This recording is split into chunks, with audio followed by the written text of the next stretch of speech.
上次我做的辣炒排骨，好多朋友感兴趣，考虑到好多家庭都没有腊排骨，今天用排骨来演示一下，特别简单。买了2斤的肋排，花了46块。我们加入一点面粉，然后少量清水，我们给它抓揉个2-3分钟，把它血水稍微吸附一下，因为等一下我们不用焯水的。然后接着我们再给它控干水分备用。千红辣椒我们就斜刀切马耳朵。反正天热就是食欲不稳定，就喜欢中午吃一点下饭菜。接着准备一些大蒜，我们稍微给它拍破出味道就行。然后姜片切一切，然后再适量的准备一点干豆豉提香。锅烧热，我们倒一些食用油，然后油温4成热，我们再把这个排骨放上去哈，保持中火煸。生炒排骨我们不要经常去翻弄它，不然的话我们一般都是用水锅操作，很容易粘的哦。大概煸了7-8分钟哈，像这样子肉质收紧了，我们就把这些料头放上去哈，给它爆香。然后我们再倒入1罐啤酒，增加麦香味，再加入少量的热水，尽量不要用冷水，朋友们。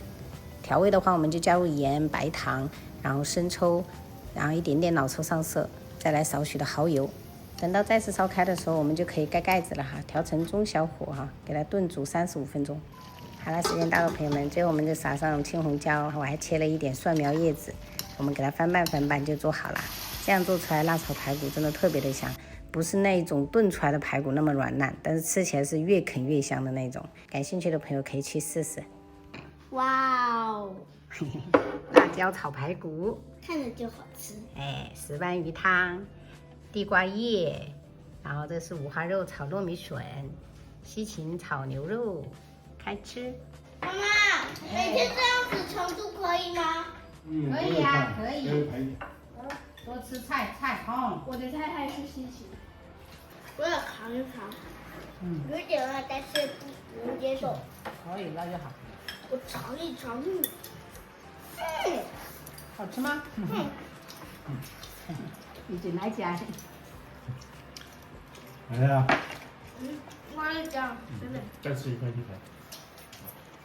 老坑。爸，我要鱼皮，你要吃白哦。我要整那个蛋白质。龙华是多久比赛？今天呢？今天下午。你把就是这样，你把就是说冲的。预赛，然后通过预赛的决赛，然后。